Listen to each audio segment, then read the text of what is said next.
Well, there are two stories I tell people, depending on what their interest is. One, the true story, and the other is actually a story where I actually articulate a vision and then how I delivered on it. The honest truth is, I was too naive to actually really be able to articulate a vision that this will happen. So almost everything that has happened in Intellecap, Avishkar, and everything that we have built has actually been a chain of reactions. Maybe some of these were anticipated, some of them were audacious decisions taken sometimes prematurely and sometimes well thought through. But the entire ecosystem actually emerged over a period of time, and not necessarily because there was a vision behind it. What was very clear in our minds that entrepreneurs need to succeed, and we didn't want to wait for somebody else to come in and try to make a difference. So rather than waiting for somebody else to do something that was missing in the value chain, we decided to do it ourselves, and that's how the whole ecosystem emerged.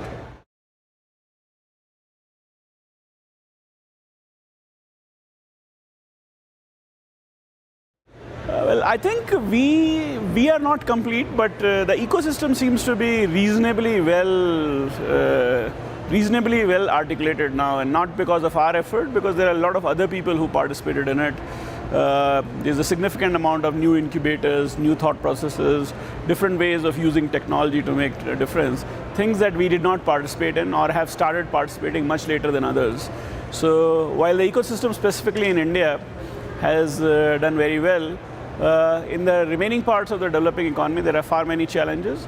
Part of this thinking is made us actually think about replicating whatever we have done in India in East Africa, and that's really our new challenge, is how do we replicate what we did in India over a couple of decades to take it back to Africa and do it in 5 years or 7 years' time.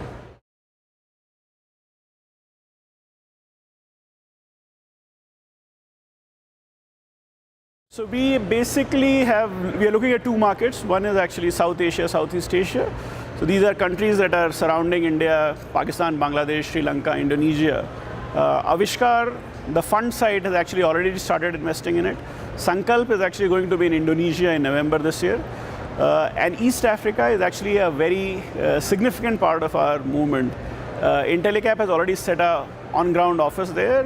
We have done Sankalp. We have set up our Impact Angel Network, and our consulting team is already on the ground. And we are hoping to take our virtual incubation and the rest of the ecosystem elements over a period of time there. So I think in East Africa, we are far more advanced. In South Asia and Southeast Asia, we have made a significant step with Avishkar, just about closing a $45 million new fund investing in this geography. So.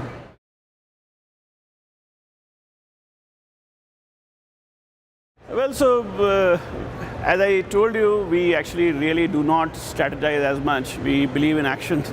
So we looked at Africa divided into 4 parts: East, West, North, South, which is the easiest way to do it. North looked like Francophone, South looked like reasonably developed, South Africa is reasonably developed. The choices were between East and West, and we realized that the West Africa is much smarter, more complex, and probably is not something that you may want to venture into first before understanding the local ethos, etc. So that left East Africa, which has a fairly vibrant developmental economy, and we thought it may actually be suitable for us to move in there, first test out our model, and see if Africa actually really needs us. Sometimes you go with the belief that you have something to offer to the local landscape, and then you suddenly realize there is not much you can offer. So we wanted to go to a place where there was some level of understanding that we had and get a feedback, and East Africa gave us a fairly strong feedback.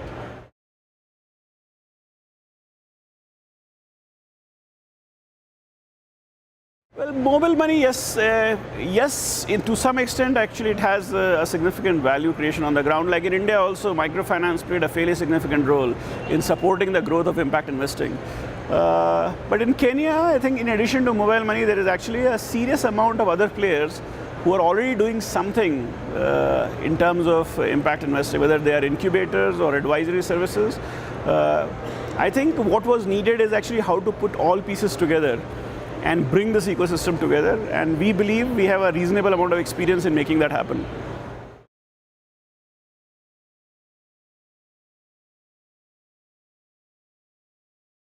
So I think impact investing is very akin to my own experience. I'm a forestry manager, and forestry and management were taught to me separately.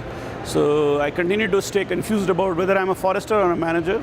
Impact investing has the same challenge. Whether you are making impact or you're making an investment continues to play against each other. I think over a period of time, one does come across how to balance these two very different kinds of expectations one carries. When you're looking at an entrepreneur, what we try to see is, does he actually, the business that he has encapsulated or articulated, does that business actually has a inbuilt impact in it? So if the business articulates impact as part of the core strategy, then we try to make an investment in it, with the belief that the more business that person or individual does, the more impact he will make. Not every time we have been successful, but generally this thought process of actually making an impact in a business that actually makes more impact works, even though I personally believe impact investor is very different from an impact enterprise. And an impact investor must hold himself to a much higher level of accountability than just any other investor. So impact investing is not about just finding an entrepreneur and giving him money and hoping him to make an impact, but it is also about investor to hold himself accountable for taking much higher risk, probably spending much more time in building the company, and doing much more than probably a traditional investor will do.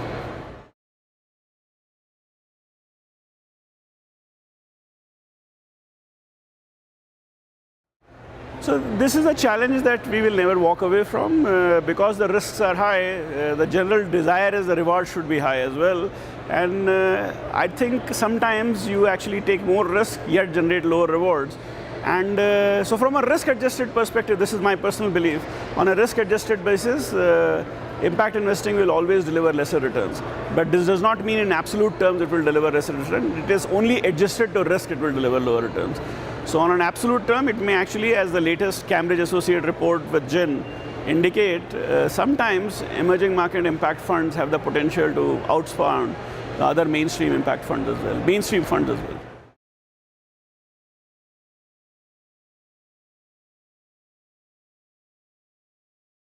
Yeah, well, I think the best approach that works only for poor people is actually microfinance, which also is a business. I would not say that there are not many businesses that won't work with microfinance with poor people.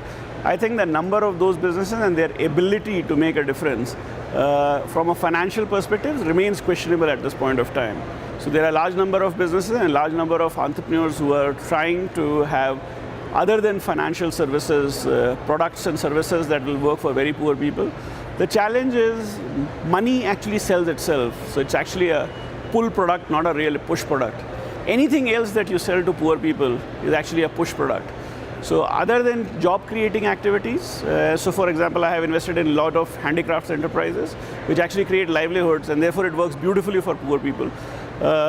Along with microfinance, are the two businesses that will always actually make a difference to poor people.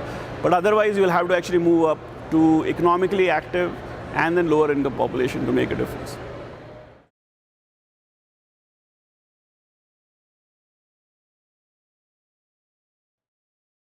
Well, I think those who did those studies might have been surprised. I was not, because giving money to a poor person and expecting that you are changing his life is really not the brightest idea. So I think impact is to bring about a transformational change in the life of a poor is almost like solving cancer.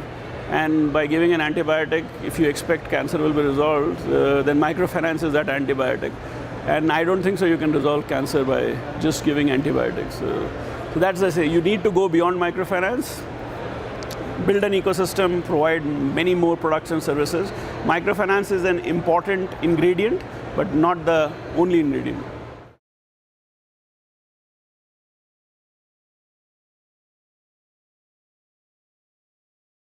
I think the most interesting thing that we are right now thinking about is actually extending a lot of what we do with entrepreneurs into a technology platform. So we are trying to roll up and provide a lot of services virtually, and that would allow us to expand globally much faster than what we could in a physical form. We have largely been a very physical and finance-driven thought process. We are trying to bring in a fairly significant element of technology in what we do now. Now, how it will pan out, time will tell. But because there is elements that we don't understand and we don't know how it will pan out, it's probably the most exciting thing we are dealing with right now.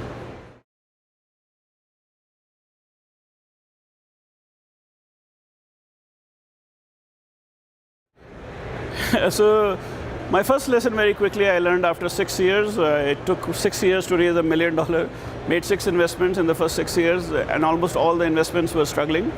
So my first big lesson was in 2007. And that lesson was that if you are a good person trying to work with good person to make a difference to the lives of the poor, the consequences may be disastrous, and therefore you need to actually bring in some element of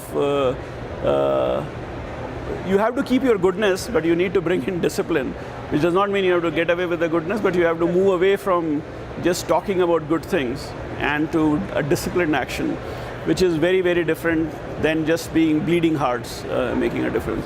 So that was my biggest learning and made a huge difference to me.